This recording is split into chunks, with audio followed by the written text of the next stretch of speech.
O Guia Alimentar para a População Brasileira, ele está tendo uma repercussão bastante importante no país e internacionalmente. Vários pesquisadores e ativistas que tratam da segurança alimentar e nutricional, como Michael Pollan, sugerem que este é o melhor guia já publicado para uma população.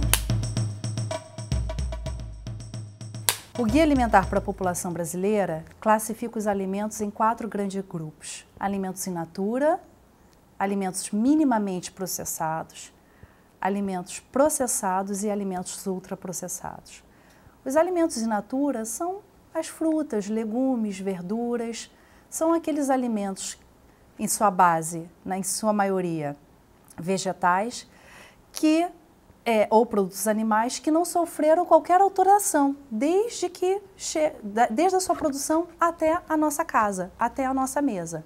Então, por exemplo, uva, goiaba, couve, esses são alimentos in natura.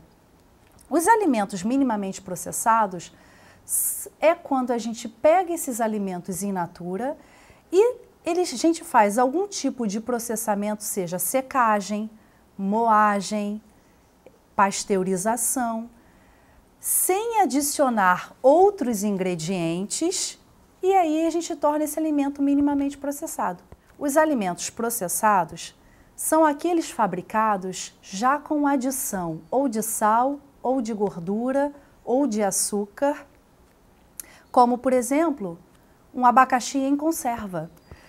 Esse processamento, ele visa ou melhorar a palatabilidade ou a validade desse alimento, a durabilidade desse alimento. Os alimentos ultraprocessados são aqueles que envolvem diversas técnicas de processamento de alimentos. E uma das suas grandes características é ser rico em sódio, açúcar e gordura. Mas além desses 3, eles também são ricos em produtos químicos, como os conservantes, aromatizantes, corantes, acidulantes. São aqueles rótulos que a gente vai ler, por exemplo, de um pão de forma ou de um biscoito, em que tem tanto produto ali, tem tanto nome, tem tanta sigla, que a gente nem consegue saber ao certo o que está escrito ali. Então aquilo já deixou de ser alimento, aquilo é um produto alimentício, é algo comestível, mas que a gente não pode mais chamar de alimento. O Guia Alimentar para a População Brasileira está baseado em 5 princípios.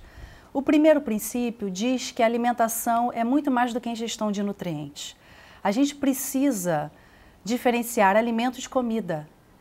Alimento, ele traz consigo nutrientes que vai nutrir o nosso organismo, que vai nos dar saúde, rico em proteínas, vitaminas e minerais, fibras. A comida, ela é uma síntese da cultura, do social, do prazer.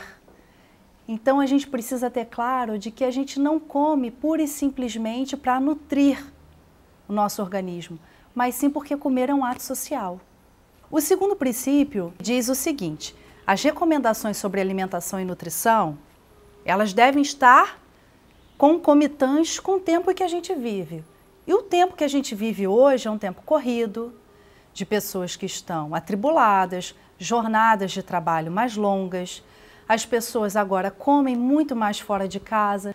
Então hoje nós temos que conseguir viabilizar formas de alimentação saudável e adequada para essa população que está nos grandes centros, em detrimento das grandes cadeias de fast food, que oferecem todo tipo de alimento que a gente não quer, porque são alimentos extremamente ricos em sal, gordura e açúcar.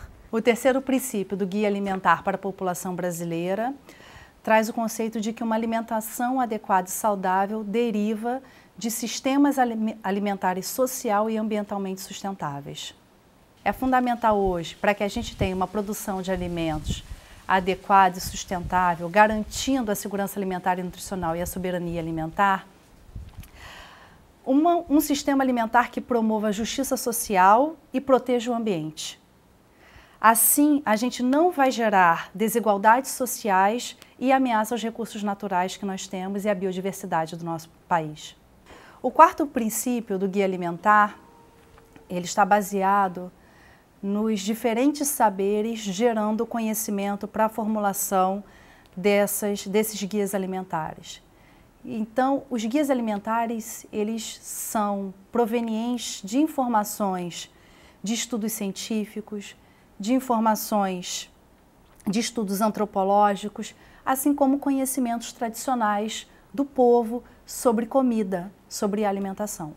O quinto princípio do guia alimentar se refere à ampliação da autonomia dada às pessoas para escolherem seus próprios alimentos.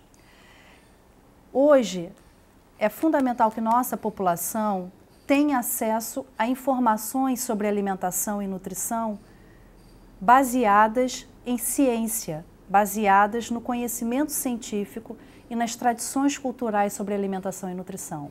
Então, por que é importante a gente ter um guia alimentar para a população brasileira? Ele é um instrumento de promoção da alimentação saudável, ele fornece informações baseadas em evidências científicas para a adoção de uma alimentação mais justa, mais nutritiva, mais saudável.